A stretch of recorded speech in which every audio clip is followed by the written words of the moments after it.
palavra de Deus é doce mais que o mel.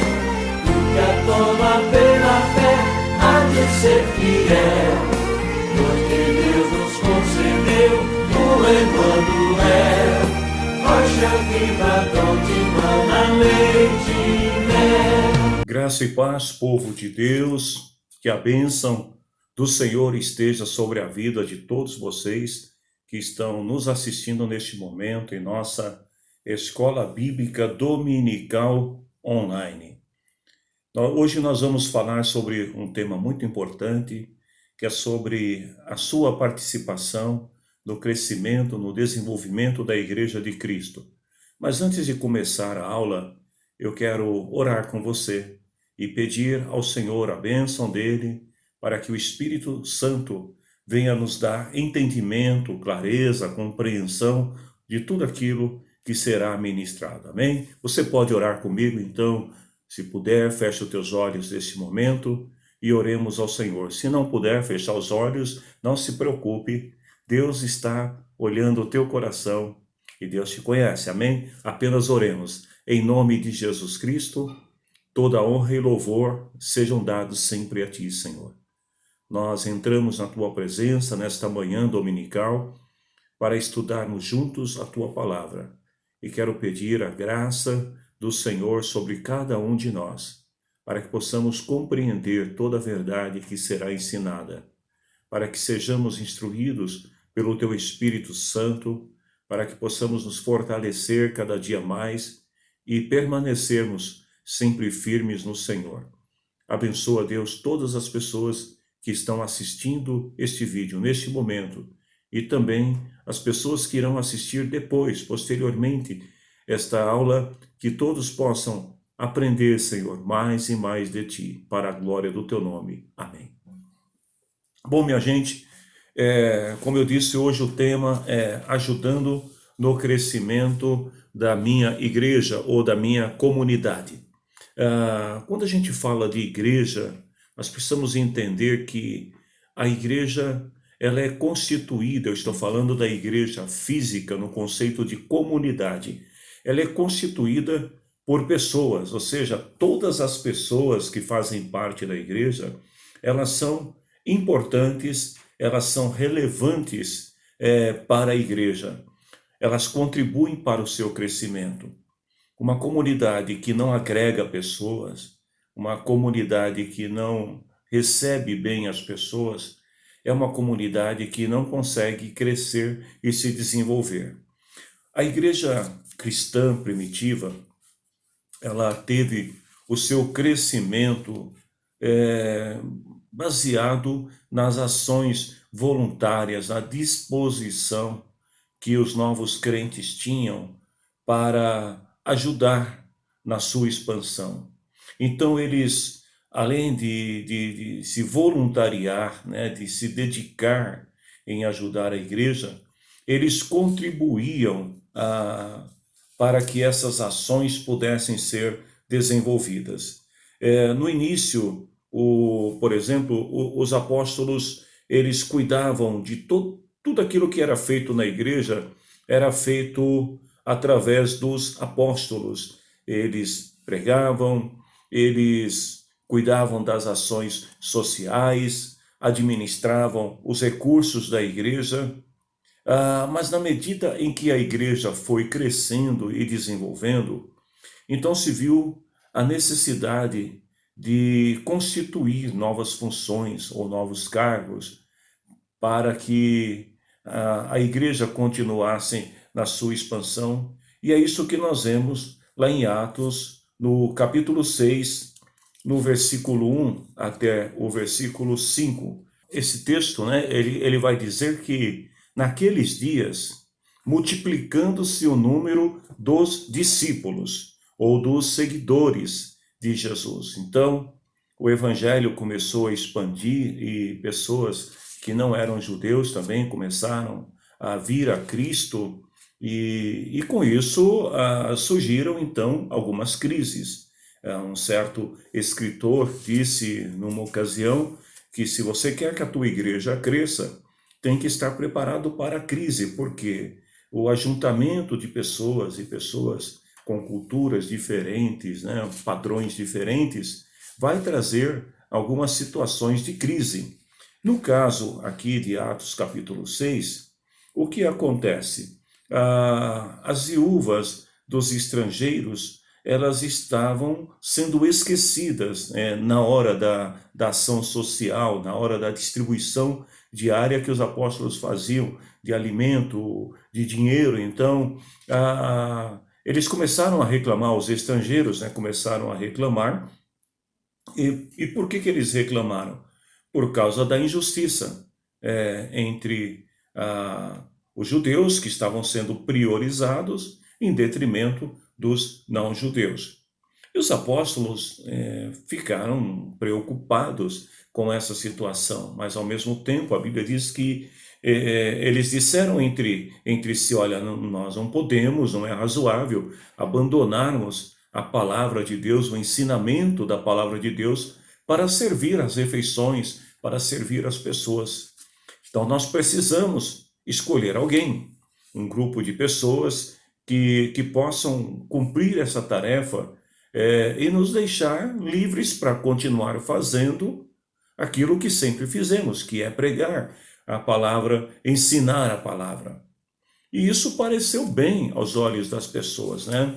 Então, o que o colegiado, né, de apóstolos fizeram? Escolheram 7 homens que tinham que ter algumas qualificações, ou seja, eles não escolheram assim aleatoriamente, olha, você e você, ou vamos dizer assim, olha, você é meu amigo, então eu vou te colocar numa posição de destaque e vou te dar uma função. Não, não foi isso que aconteceu.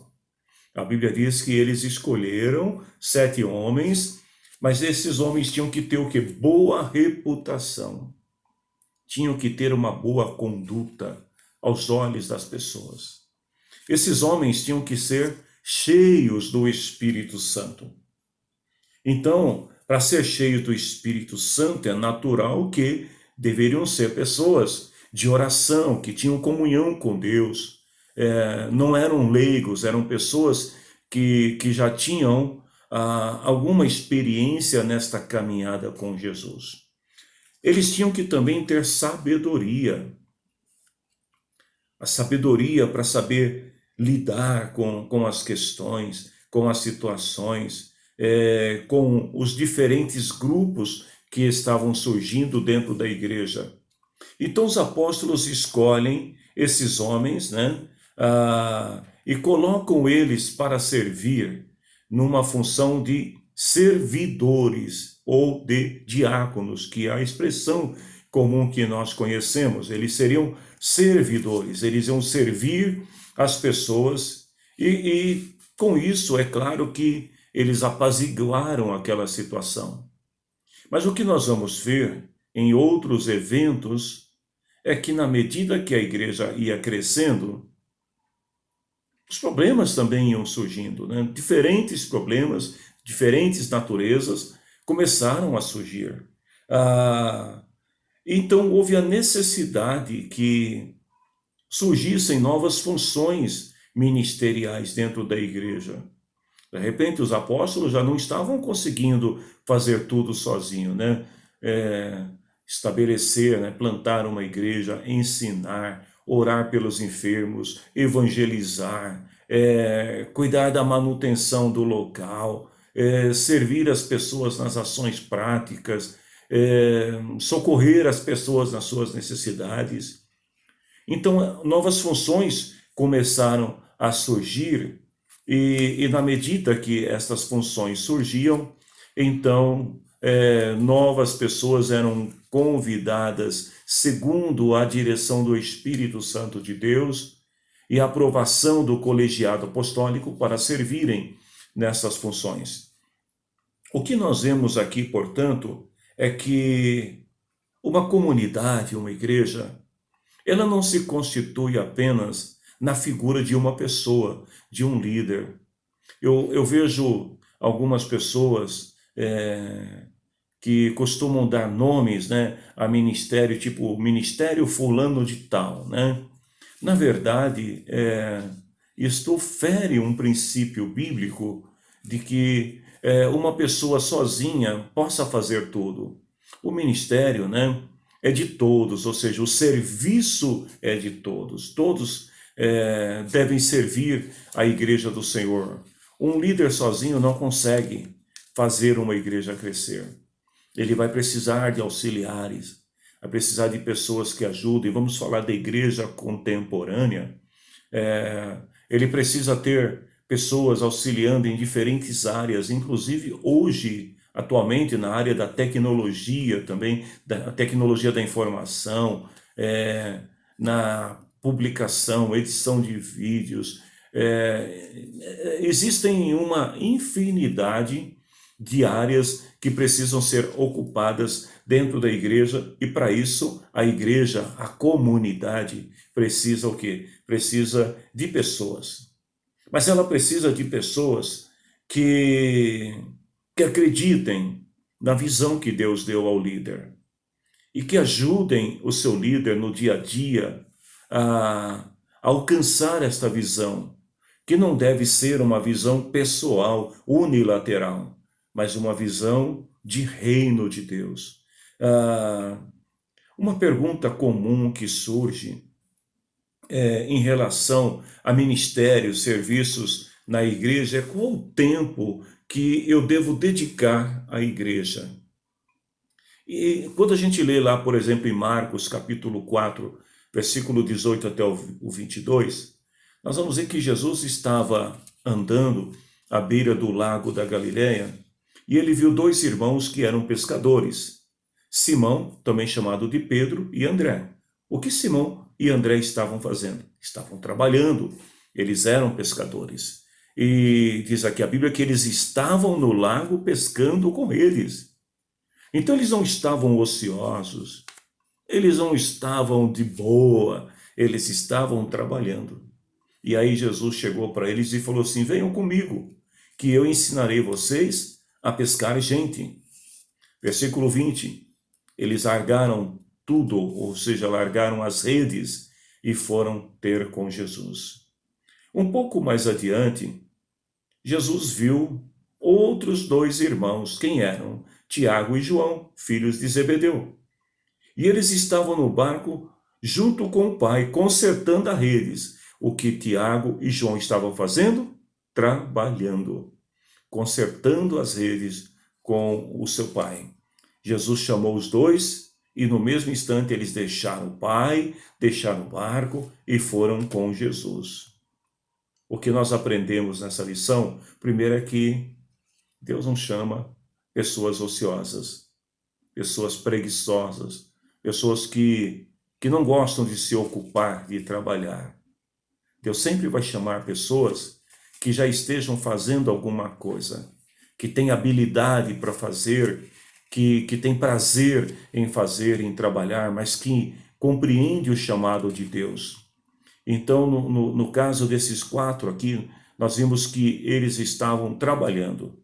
Lá em Atos, capítulo 18, versículo 3, nós vamos ver também o encontro de Paulo, né, com Priscila e com Áquila, e diz assim que acabou ficando ali para trabalhar com eles. Quem? Paulo, porque a profissão de Paulo e a deles era a mesma. Fazer o quê? Barracas.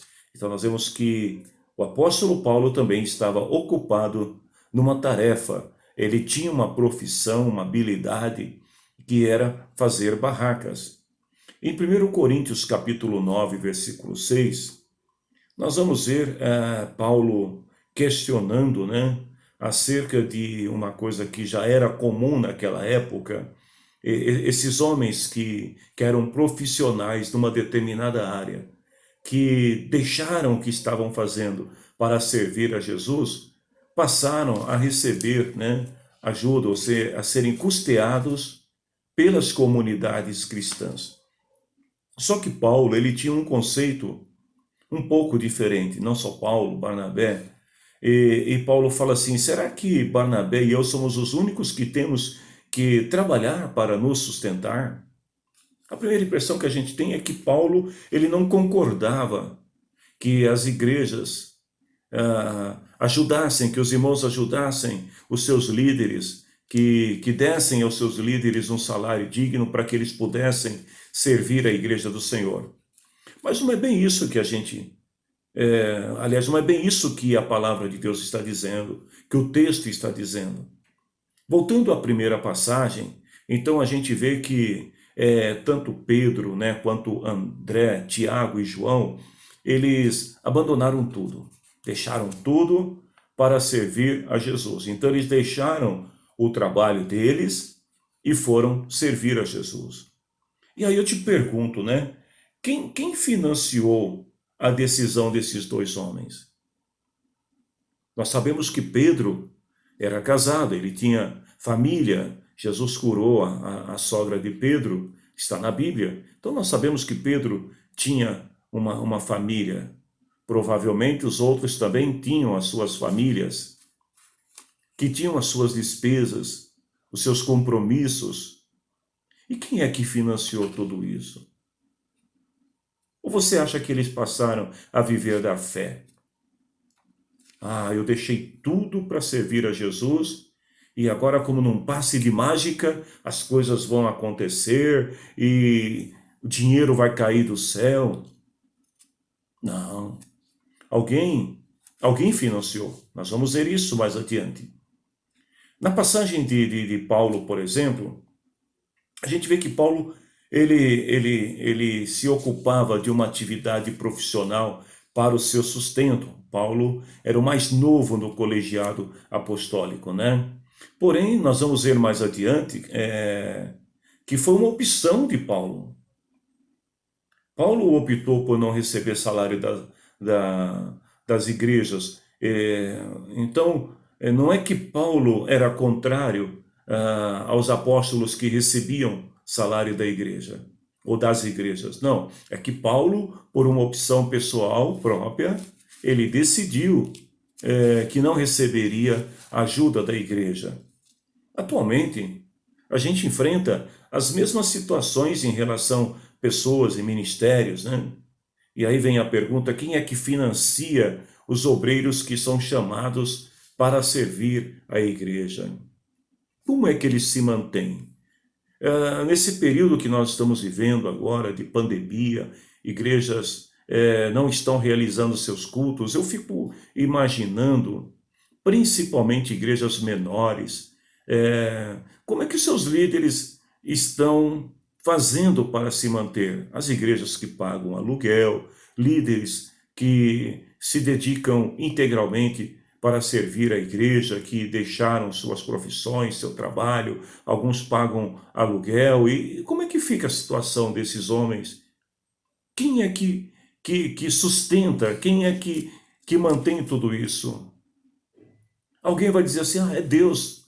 Sim, mas nós sabemos que é Deus. Mas através de quê ou de quem? Como é que isso se dá, né? Nós temos 3 grupos de obreiros, 3 grupos de líderes que estão servindo no ministério. Por exemplo, a gente tem aqueles que são assalariados pela igreja, que se dedicam integralmente à igreja, são pastores, são apóstolos, são líderes de igrejas, né, que, na verdade, trabalham integralmente para a igreja. O problema que eu vejo em relação a isso é a questão da profissionalização do ministério, que às vezes acaba impedindo até que a vocação seja exercida plenamente. Ou seja, a pessoa, quando ela passa a ser um assalariado de uma comunidade cristã, ele também passa, então, a se sujeitar às regras daquela denominação. E, dependendo da situação, ele vai ter que permanecer em silêncio, deixar de tomar algumas decisões importantes, porque o seu salário, né, depende daquela comunidade. Então, isso pode não ser bom para ele. Não quer dizer que isso não possa acontecer. Tem aqueles outros que eles também servem a igreja integralmente, mas não tem nenhum vínculo com a igreja, nenhum vínculo trabalhista, vamos dizer assim. São pessoas que têm outras fontes de renda, são profissionais aposentados, pensionistas, alguns trabalham por conta própria, são autônomos, profissionais liberais, outros trabalham com vendas, sei lá, de materiais. O grande problema que eu vejo nesse segundo grupo, que são os não assalariados pela igreja e que se dedicam integralmente à igreja, é que a sua família acaba sofrendo. Porque muitas vezes ele vai deixar de cumprir uma atividade profissional para poder socorrer uma necessidade da igreja. E com isso ele pode perder clientes, ele pode perder recursos, e então toda a família também desse líder passa a sofrer junto com ele. Tem um terceiro grupo que a gente pode chamá-los de bivocacionais ou dupla vocação, que são aqueles que dedicam parcialmente, né, seu tempo ao ministério. Então, eles têm a sua ocupação profissional, eles trabalham e nas horas vagas eles se dedicam ao ministério. Aí também eu vejo problemas, porque você tem a sobrecarga de trabalho, o estresse que vai ser provocado por essa sobrecarga, a ausência de tempo para dedicar também a si mesmo, à família, e quando você não tem o equilíbrio dessas coisas também, um lado ou outro vai sofrer. Ou a igreja vai sofrer, porque não terá sempre o seu líder à disposição, ou ele vai sofrer porque o seu trabalho também será prejudicado. Então, como a gente vê, as três formas que eu apresentei para vocês, todas elas têm um lado positivo, mas tem também alguns lados negativos. O que nós precisamos é encontrar o ponto de equilíbrio, de maneira que aquele que foi chamado para servir no ministério, ele possa servir bem, mas ele possa também ter o seu tempo para dedicar às coisas pessoais, à família, e possa também ter uma renda que seja plausível, que permita-lhe viver uma vida numa condição boa, dentro do padrão da sua comunidade, da sua igreja. Quando a gente fala do nosso ministério, Ministério Independência com Cristo, né? Eu diria que o ideal seria que tivéssemos pastores, líderes, se dedicando integralmente ao serviço da igreja. Mas a nossa igreja ainda é uma igreja em formação, uma igreja jovem, que não dispõe de tantos recursos para oferecer aos seus líderes, pastores, essa condição de servir integralmente a igreja.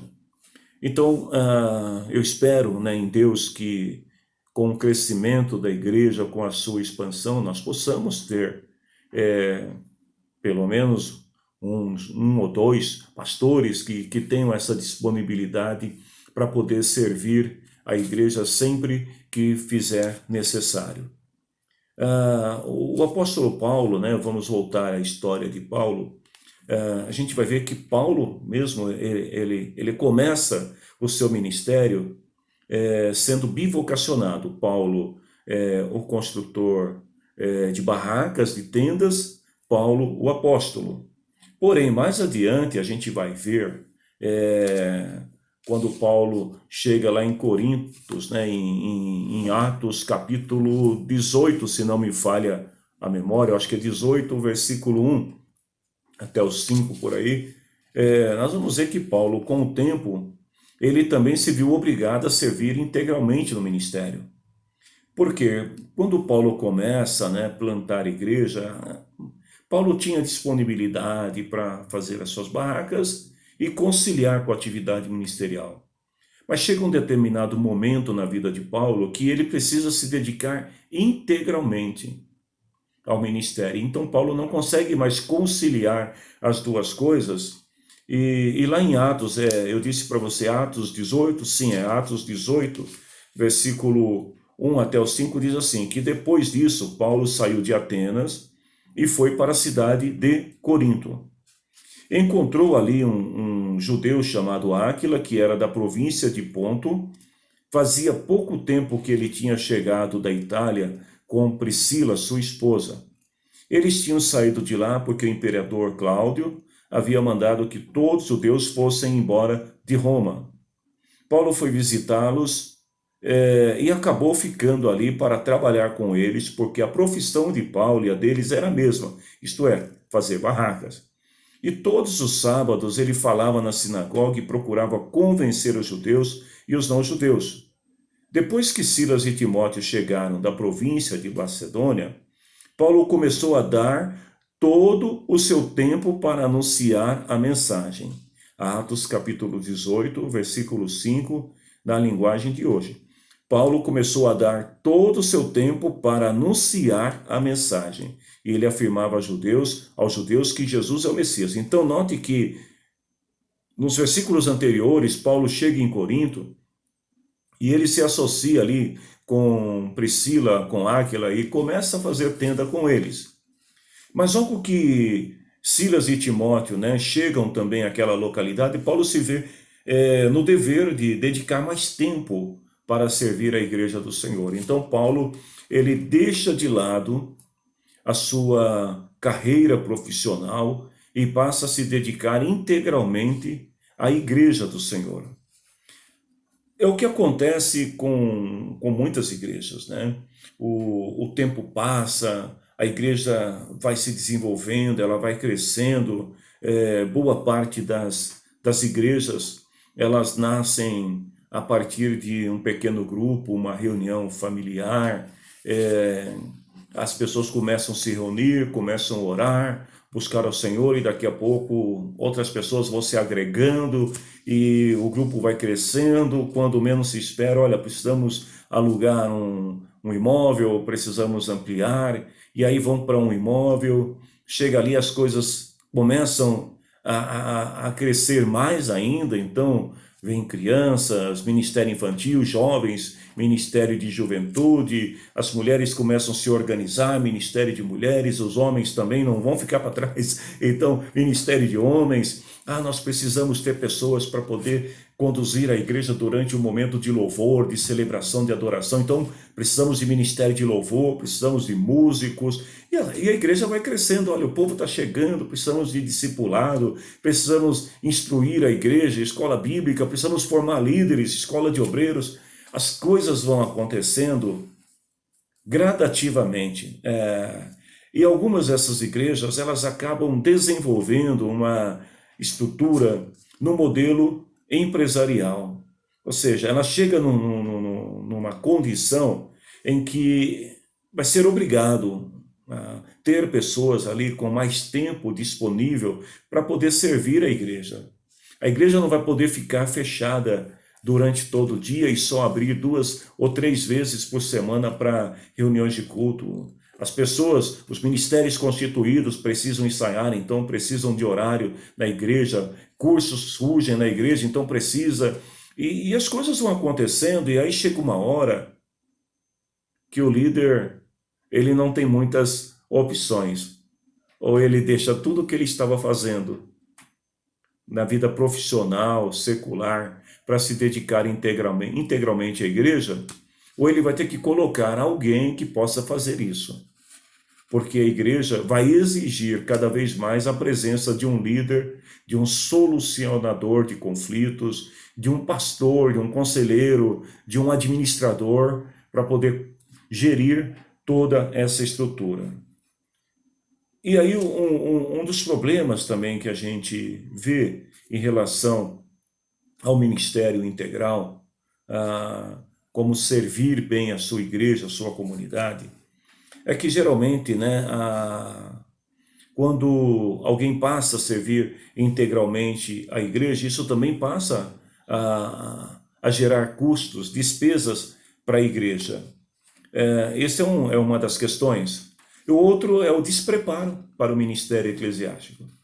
Porque às vezes a pessoa, ela acaba se acomodando, ela vem para servir integralmente ao ministério, mas não se dedica mais a treinamentos, a qualificação, e não só na vida eclesiológica, mas também no dia a dia, na vida profissional, tem que estar sempre atenado, conectado com as coisas. E é muito comum até a gente encontrar, às vezes, líderes, né, despreparados, tanto do ponto de vista teológico quanto profissional, ocupando posições de liderança dentro da igreja. E o líder, ele é aquele que vai conduzir, é aquele que vai motivar a igreja e vai levar a igreja na direção que ela precisa ir. Então, você imagine, um líder desqualificado vai gerar um povo também desqualificado. E às vezes são pessoas que geram grandes despesas para a igreja e os resultados são pífios. Não há nenhum resultado do ponto de vista de desenvolvimento, de expansão, de crescimento. Então nós vimos que a gente estudou isso na aula passada, que a nossa missão é pregar o evangelho, é discipular, é formar novos discípulos, né? E isso é uma missão de todos os cristãos. Mas quando uma igreja, uma comunidade, ela remunera o seu líder para servir a igreja, significa que esse líder, ele vai ter que fazer mais do que os outros cristãos. Ele não pode achar que, não, a minha obrigação é vir aos cultos, às reuniões de culto e só não. Um líder que é assalariado pela igreja, remunerado pela igreja, ele tem que cumprir, além da sua função ministerial, ele tem que também cumprir a sua função como servidor da igreja, alguém que está à disposição da igreja, é claro que não 24 horas por dia, isso é óbvio, né? Mas que está à disposição da igreja para atender a igreja e administrar bem as áreas que são necessárias. Então, o que a gente percebe é que assim, a igreja, ela não deve contratar ou remunerar um pastor, um líder, para pregar o evangelho. Não, isso é função de todos nós cristãos. Nós vamos contratar um pastor para poder sair às ruas evangelizando, para discipular as pessoas. Gente, isso é obrigação, é dever de todo cristão. Isso não é função específica de quem é pastor e pastor integral a serviço da igreja. Isso é função de todo cristão. A igreja, então, ela não remunera o seu líder para ele pregar o evangelho, pregar num culto domingo à noite, numa reunião familiar, não é isso. O líder remunerado, ele tem que oferecer algo mais para a igreja. Ele tem que pensar em estratégias, em programas, treinamentos ministeriais, porque toda a equipe ministerial da igreja depende desse líder. Então a igreja está remunerando ele para que ele tenha tempo, disposição, para poder servir melhor a igreja, preparar programas de treinamentos ministeriais, se capacitar para poder capacitar outros a fazer melhor também para a igreja. Então, esse deve ser o papel, né, de um líder remunerado. Quando Jesus comissionou os seus discípulos, os 12, vejam bem, Jesus ensinou para eles ali alguns princípios importantes que eu quero compartilhar com vocês. São 4 princípios apenas. Quando Jesus comissionou os seus discípulos, Marcos capítulo 10, versículos 5 até 16, Jesus deu uma ordem para eles: olha, vocês vão expulsar os espíritos maus das pessoas, vocês vão curar todas as enfermidades, inclusive doenças graves, né, e vão anunciar o evangelho, vão falar das boas novas para as pessoas. Mas é importante que vocês entendam 4 coisas. Primeiro, a gratuidade do evangelho. O evangelho é de graça. Eles não deveriam cobrar das pessoas para falar sobre Jesus. Não deveriam cobrar das pessoas para falar as boas novas. Jesus disse no verso 8, vocês receberam sem pagar, portanto deem sem cobrar. Então essa coisa de cobrar para pregar o evangelho, isso está totalmente errado do ponto de vista bíblico. Pregar o evangelho é missão de todo cristão. E Jesus falou, vocês não vão cobrar para expulsar demônios das pessoas. Vocês não devem cobrar para orar pelos enfermos, para curar os enfermos. Vocês não devem cobrar para anunciar as boas novas. Então Jesus falou, vocês receberam de graça, isso vocês vão dar de graça. Segundo, Jesus ensinou sobre o desapego aos bens materiais. Ele falou assim, não levem guardados no cinto nem ouro, nem prata, nem moedas de cobre. Nesta viagem, não levem sacola, nem uma túnica a mais, nem sandália, nem bengala para se apoiar. O que Jesus estava dizendo aos discípulos é que eles não deveriam demonstrar, esbanjar riquezas. Porque, segundo Lucas capítulo 17, versículo 20, o reino de Deus não vem com aparência visível. Então, Jesus estava dizendo para os discípulos, vocês vão entrar nos vilarejos, né? Vão anunciar o evangelho do reino, vão curar os oprimidos. Mas não esbanje, não queiram andar com carros de última geração, de valores altíssimos, não queiram morar em mansões, porque o reino de Deus não está baseado nisso. Ele não vem de aparência visível.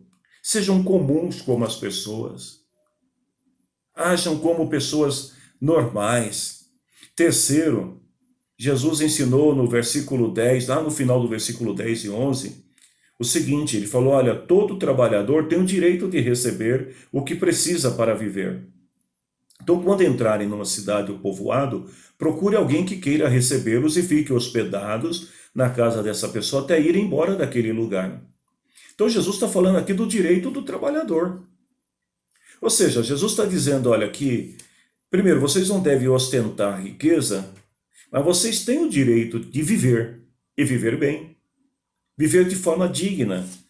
Então, Jesus fala, quando vocês chegarem numa cidade, procure alguém que vai poder subsidiar, que vai poder apoiar vocês, hospedar vocês, alimentá-los, para que vocês não fiquem desamparados. Então, o direito do trabalhador, daquele que lidera, que serve a Deus como um enviado, um apóstolo, pastor, um bispo, um líder ministerial que serve integralmente a igreja, é bíblico.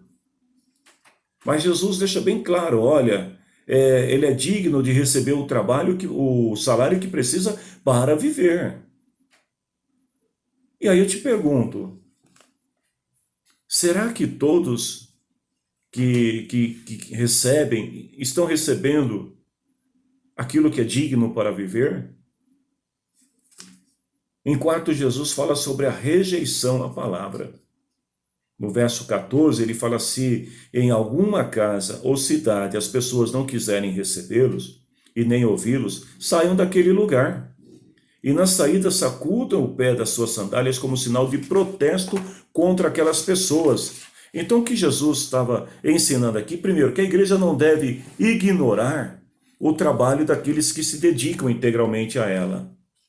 Que é justo que as pessoas sejam remuneradas por suas atividades. Jesus falou, olha, se vocês chegarem em algum lugar também, e as pessoas não entenderem esse conceito, de que é digno que vocês recebam aquilo que é justo, sacode o pé, a poeira do pé e vai embora, vai para outro lugar, prega em outro lugar. Tem muitos líderes aí que se fizessem isso, olha, ia ter muita igreja sem pastor. Então nós precisamos observar o que a palavra do Senhor está dizendo, porque é a palavra de Deus que deve nortear a nossa vida cristã. Não são os nossos conceitos, os nossos achismos, as nossas ideologias, porque eu acho isso ou aquilo outro. Não, é o que a palavra de Deus está dizendo. Como eram mantidos os primeiros líderes da igreja? Você já parou para pensar nisso? Como é que Jesus, vamos falar de Jesus, toda vez que Jesus sentia fome, o que vocês acham que ele fazia? Que ele ia lá num cantinho e fazia uma oração milagrosa, e aí aparecia um pão, aparecia um peixinho.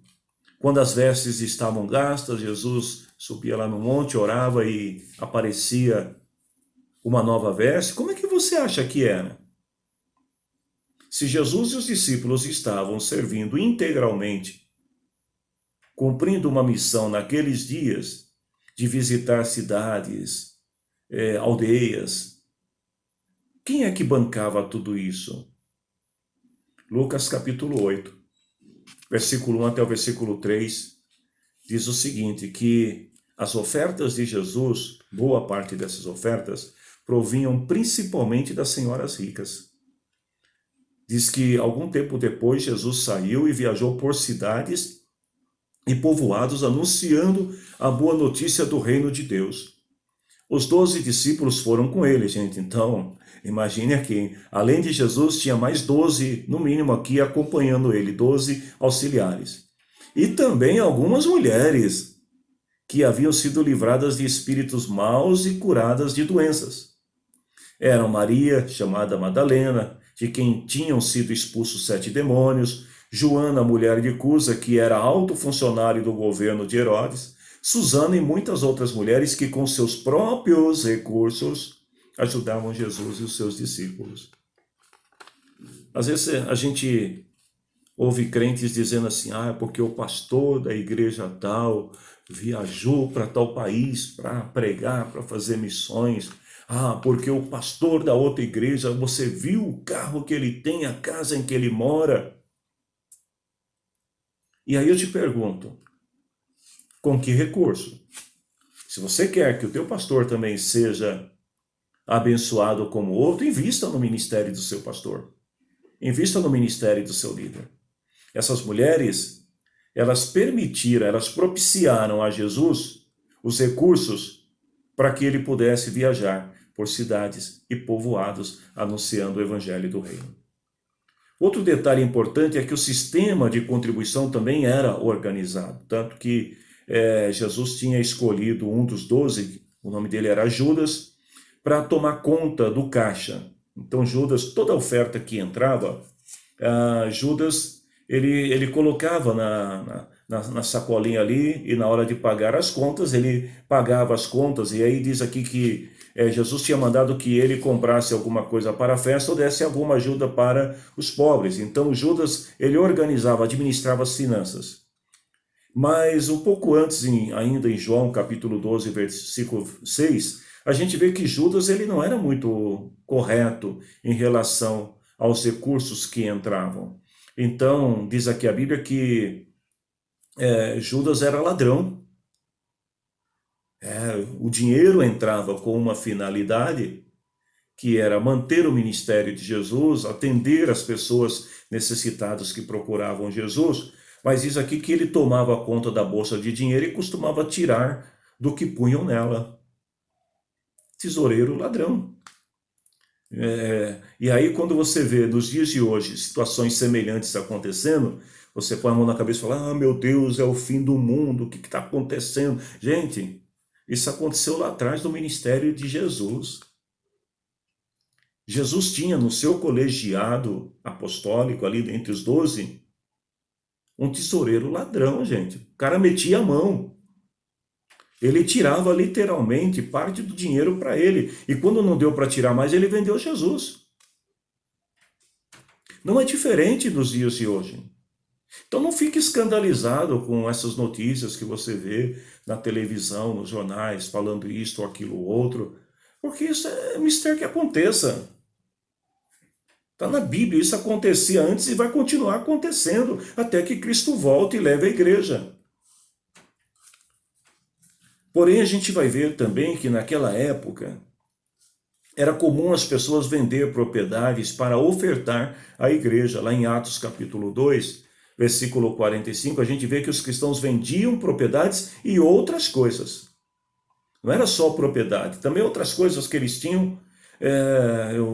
Vamos imaginar aqui, juntava as coisas, promovia um bazar na porta de casa lá e vendia, e depois dividia o dinheiro com todos de acordo com a necessidade de cada um. Então havia uma generosidade tão grande expressa nas ações dos cristãos, que quando eles sentiam que o outro irmão tinha necessidade, eles mesmos já iam e ofertavam, e ajudavam os seus irmãos. Todo o dinheiro que era arrecadado nesta época era usado para o benefício da comunidade cristã. Atos capítulo 4, 34 e 35 diz que não havia entre eles necessitado, pois todos que tinham terras, casas, tá? Não era casa não, no singular, não é terra no singular, terras e casas, as vendiam e traziam dinheiro e entregavam aos apóstolos. Então, cuidado também, porque já ouvi pessoas falando assim, eles vendiam a casa dele lá e ia morar na rua para servir os apóstolos. Não, não é isso, calma, gente. Eles tinham propriedades a mais, o sujeito não ia morar em 2, 3 casas. Ele não precisava de tanta propriedade. Então ele vendia e parte desses recursos ele dava para quem? Para a igreja, depositava, né, que entregava aos apóstolos. Se você voltar um pouquinho em Atos 2,45, você percebe que há uma certa desorganização em relação aos recursos. Porque os próprios cristãos estão vendendo as casas e estão administrando os recursos. Porém, em Atos capítulo 4, 34, a gente já vê que é diferente. A sociedade cristã, a comunidade, já estava mais organizada. Então, agora eles pegam esses recursos e trazem e entregam quem? Aos apóstolos. E diz que cada pessoa recebeu uma parte de acordo com a sua necessidade. Mas agora o dinheiro já não está na mão do povo. Os recursos, as ofertas, doações, já não são mais administrados pelas pessoas, agora estão sendo administradas pelos apóstolos. Infelizmente, a gente vê hoje em dia muitos líderes usando os recursos que são destinados à igreja de forma inadequada. Às vezes, comprando bens e propriedades e afins para o seu próprio deleite, quando na verdade deveriam estar se ocupando em servir a igreja do Senhor e ajudar também no desenvolvimento de cada membro da sua igreja. No início, então, a gente percebe que os apóstolos, eles estão encarregados aqui agora das ofertas. Começa o povo, depois vai para a mão dos apóstolos. E lá em Atos capítulo 6, versículo 2 e 3, que nós lemos lá no início da aula, nós vamos ver que aí a igreja cresceu e os apóstolos já não tinham mais como organizar, como administrar tudo isso. Então chegou uma hora que os apóstolos falaram, não dá para a gente continuar. Ou a gente fica aqui contando moeda para fazer compras, para ajudar o povo, para fazer isso e fazer aquilo outro, e a gente deixa de orar, a gente deixa de meditar na palavra, a gente deixa de pregar, a gente vai fazer uma coisa ou outra. Então, houve a necessidade de organizar a igreja e constituir, aqui foi um grupo de pessoas, foram 7 que foram escolhidos, e está aqui, olha, não está certo nós deixarmos de anunciar a palavra de Deus para tratarmos de dinheiro, porque a tesouraria agora estava nas mãos dos apóstolos. E aí eles escolhem, então, um grupo de 7 pessoas e falam, olha, vocês cuidam dessa parte aí. Mas eu entendo que esse cuidar aqui significa o quê? Os apóstolos continuaram pregando o evangelho, anunciando a palavra, aí o Pedro chegava e dizia assim, irmãos, eu preciso ir para tal lugar para anunciar o reino. O tesoureiro ia lá, né, o colegiado aqui de finanças ia lá e fala, tá aqui, Pedro, vá, viaja, faça a sua viagem. Mas infelizmente não é assim que funciona, né? Seria muito bom que o pastor pudesse chegar para o tesoureiro da igreja e falar assim, olha, eu preciso ir para tal lugar, e o tesoureiro fala, tá aqui, pastor, precisa pagar o aluguel, tá aqui, pastor. Então, dependendo da igreja, dependendo do estágio em que essa igreja esteja, o recurso pode estar ainda nas mãos do povo, uma igreja está começando, pode estar nas mãos dos seus líderes, uma igreja que já se organizou, pode estar na mão de uma diretoria, uma igreja mais organizada, que já se expandiu, cresceu e rompeu fronteiras. Em Atos capítulo 5, versículo 1 até 11, a gente tem a história de um casal que mentiu ao ofertar. Vejam bem, não existe recomendação bíblica acerca de ofertas, de quanto você deve ofertar. O dízimo é bíblico, né? Alguns dizem que é uma tradição dos judeus, mas não é, porque o dízimo foi estabelecido muito antes do estabelecimento, do surgimento da nação, do Estado de Israel e das leis estabelecidas através de Moisés. O dízimo é um ato de fé, e de obediência, de reconhecimento à bondade de Deus que nos dá todas as coisas. Então nós devolvemos uma parte ao Senhor e ao consagrarmos essa parte, o todo, né, tudo aquilo que nós recebemos também passa a ser consagrado ao Senhor e abençoado pelo Senhor. Mas, voltando aqui ao caso, né, de Ananias e de Safira, não havia recomendação bíblica de quantos por cento eles deveriam dar em relação à oferta. Porém, eles mentiram, porque diz aqui que eles venderam a propriedade por um determinado preço e entraram em acordo para mentir aos apóstolos, dizer que tinham vendido por um outro preço. Qual a finalidade de mentir na oferta? Talvez você já tenha conhecido alguém que agiu dessa maneira. Olha, eu vou ofertar um valor X e vou dizer ao meu líder, eu vou dizer ao meu pastor que eu estou dando tudo que eu tenho, quando na verdade a pessoa não está dando tudo que tem, ela está dando a sobra da sobra da sobra. Para que mentir? Qual que era o objetivo deles ao mentir? Receber elogios dos apóstolos, ouvir dos apóstolos, dizer, olha, tá vendo aqui, os nossos irmãos estão dando tudo o que receberam? Não sei, eu só sei que eles mentiram. E a palavra do Senhor diz que por causa disso, os dois caíram mortos aos pés dos apóstolos.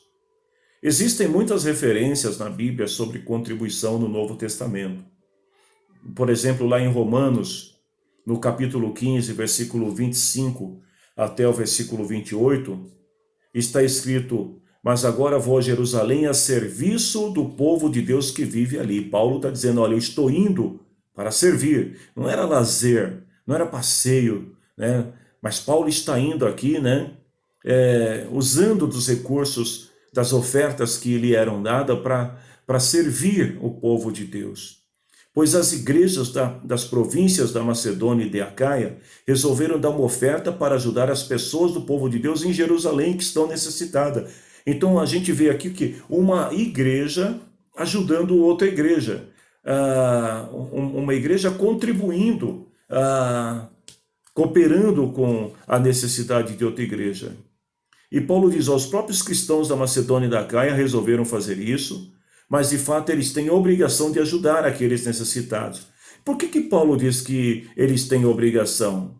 Ele vai dizer aqui, olha, os judeus repartiram seus bens espirituais com os não-judeus, e por isso os não-judeus devem prestar com seus bens materiais esse serviço aos cristãos judeus. O que Paulo está dizendo é que a partir da igreja de Jerusalém, o evangelho se expandiu e permitiu que pessoas de outras nações pudessem acessar o evangelho. Então, mais que justo que aquelas pessoas que foram beneficiadas com o evangelho através da igreja de Jerusalém, que pregou o evangelho para os primeiros cristãos, que agora socorressem, ajudassem a igreja de Jerusalém. É o mesmo que dizer que você aceitou Jesus, você nasceu em Cristo numa determinada igreja, o Senhor te abençoou, ali você conheceu a palavra do Senhor, você prosperou, você cresceu, e agora você retribuir a esta igreja, ajudando, ofertando, né, fazendo parte da história dessa igreja com as suas contribuições. Então ele fala, depois que eu terminar esse trabalho e que entregar toda a oferta que foi recolhida para eles, viajarei para a Espanha e no caminho visitarei vocês. Olha, Paulo não parava, gente. Imagine se não houvessem pessoas que colaborassem, né, que investissem, ofertando no ministério de Paulo. Como seria possível trabalhar tão intensamente e fazer tanto no ministério? Como eu disse no começo, as barraquinhas que Paulo vendia eram suficientes para manter o seu ministério. Mas seu ministério expandiu e agora é a igreja que contribui, é a igreja que coopera para o seu ministério. Nós vamos ver ainda em 1 Coríntios 9, 1 até o 27, que o apóstolo Paulo, em defesa do seu apostolado, ele fala também sobre essa questão do salário dos trabalhadores do evangelho que se dedicam integralmente à igreja. Embora Paulo ele tenha rejeitado a ajuda financeira, como vimos no início da aula, ele diz em 1 Coríntios 9, 7, que é justo que os trabalhadores sejam remunerados, que os obreiros recebam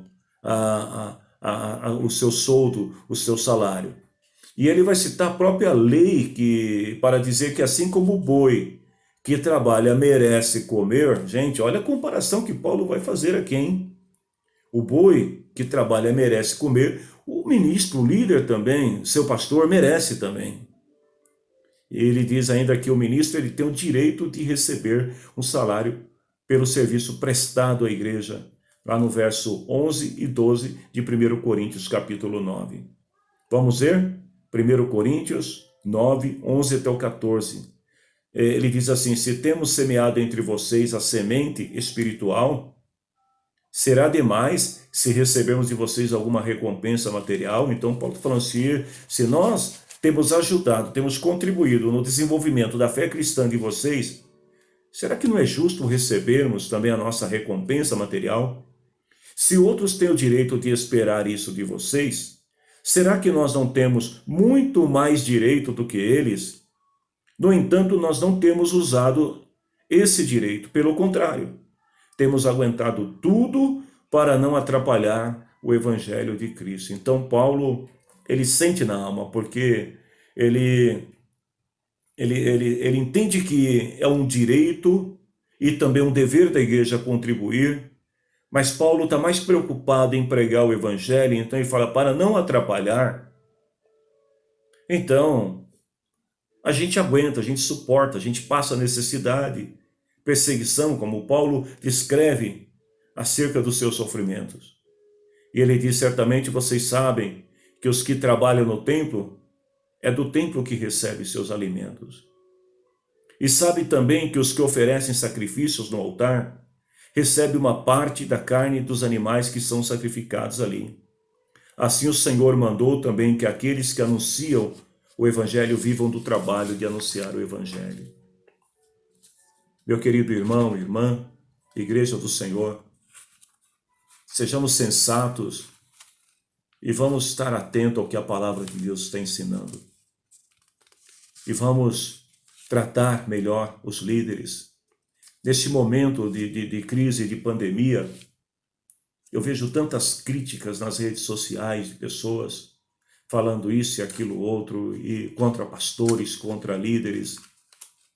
Mas pense um pouco, muitos desses homens, não estou generalizando, mas muitos desses homens deixaram tudo com o único propósito, servir a Deus, para abençoar a tua vida, abençoar a tua família e gerar Cristo em você.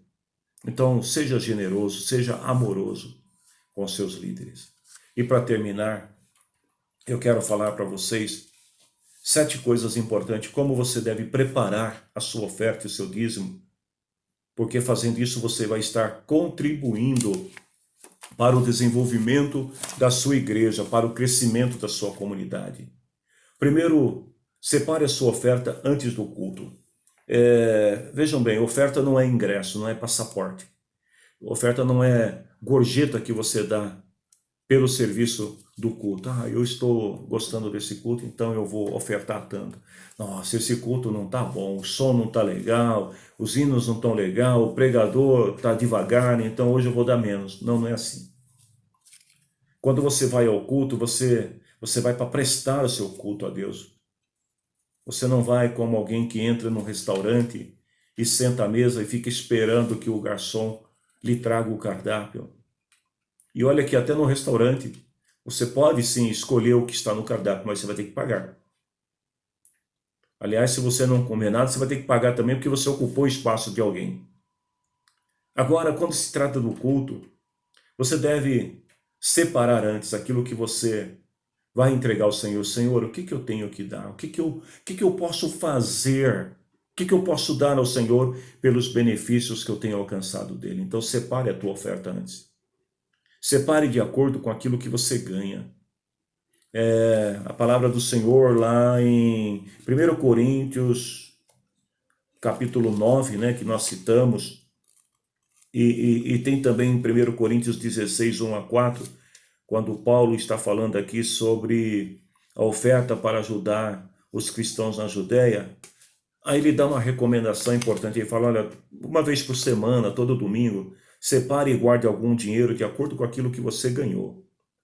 Então, de acordo com o seu ganho, separe a sua oferta. Não dê por imposição, por emoção, por necessidade. Sabe aquela coisa de, Deus está me mostrando aqui que você tem que dar tanto. Não faça isso. Também não dê porque, eu estou emocionado, eu gostei tanto dessa palavra, esse hino falou comigo, então eu vou dar mais. Não. A oferta, ela deve ser preparada antecipadamente. Porque quando você vai ao culto, você vai prestar o seu culto ao Senhor. E nesse culto você vai entregar a Deus a sua oferta espiritual, que é o teu louvor, que é a tua adoração ao Senhor. E vai entregar também o teu sacrifício natural, que é a tua oferta, que irá contribuir para o crescimento da tua igreja, o seu dízimo que você vai consagrar ao Senhor durante o seu culto. Oferte com alegria e com amor, mesmo que sacrificialmente, porque às vezes o amor que dedicamos ao Senhor e demonstramos é tão grande, a nossa alegria de querer ver os projetos da igreja acontecendo, avançando, nos leva a uma oferta sacrificial. Mas vejam que esta oferta não é uma oferta emotiva, não é uma oferta imposta. É uma oferta de amor, é do coração. Você sentiu de Deus de fazer um sacrifício e você faz porque você ama a Deus, então você faz com alegria. Não dê esperando alguma coisa em troca. Porque muitas pessoas assim, olha, Senhor, eu estou dando aqui, olha, mas vejam bem. Ei, lembre-se de uma coisa. Oferta, igreja, reino de Deus, não é sistema financeiro, não é banco, onde você coloca e no mês seguinte você vai ter lá uma correção monetária, uma taxa de juro em cima, não é nada disso. Você oferta ao Senhor, você dá ao Senhor, é por gratidão. É pelo que você já fez ofertar, é gratidão a Deus pelo que Deus tem feito por você. Então não dê esperando alguma coisa em troca. E quando você for dizimar, entenda isso, que dizimar é reconhecer o poder de Deus sobre todas as coisas e a bênção do Senhor sobre a tua vida, que te deu saúde e te deu condições para você adquirir um bem, para você ter o teu salário, o teu recurso, o teu emprego. Esse é um ato da bondade de Deus. E quando você dizimar, consagrar ao Senhor aquilo que você recebe, então sim, a palavra do Senhor promete. Não é que você vai exigir algo em troca ou vai dar pensando em receber alguma coisa em troca. Isso é natural, faz parte do reino, é um princípio do reino. Você vai dar e o Senhor vai te abençoar e vai multiplicar, trazendo sobre você, sobre a tua família, sobre os teus negócios, sobre o teu ministério, a bênção do Senhor. Eu quero orar com você neste momento. E se você crê no teu coração, e se você reconhece a bondade de Deus, então seja generoso, seja grato a Deus, demonstre isso, sendo um bom ofertante, sendo um bom dizimista na tua igreja. Deus te recompense. Oremos, em nome de Jesus. Obrigado, Senhor, por esta manhã dominical, por esta aula. Senhor, obrigado pelas pessoas que estão assistindo esta palavra, pela oportunidade de compartilhar com elas um pouco mais acerca do teu reino. Que o Senhor venha abençoar a todos, que o Senhor venha multiplicar as sementes que cada uma dessas pessoas tem semeado no teu reino. Ó Deus, trazendo sobre todos eles a bênção, a paz, a alegria, o conforto, o consolo, a proteção do Senhor. Meu Deus, nós te louvamos nesta manhã, Senhor, pela oportunidade que cada um de nós tem de contribuir para a expansão, para o desenvolvimento do teu reino na terra, a partir das nossas comunidades, das igrejas onde nós servimos ao Senhor. Que o Senhor seja com todos sempre, em nome de Jesus. Amém. Deus abençoe a tua vida e até a próxima, povo de Deus. A palavra de Deus é doce mais que o mel, que a toma pela fé há de ser fiel, porque Deus nos concedeu o Emanuel, rocha viva onde mana leite e mel.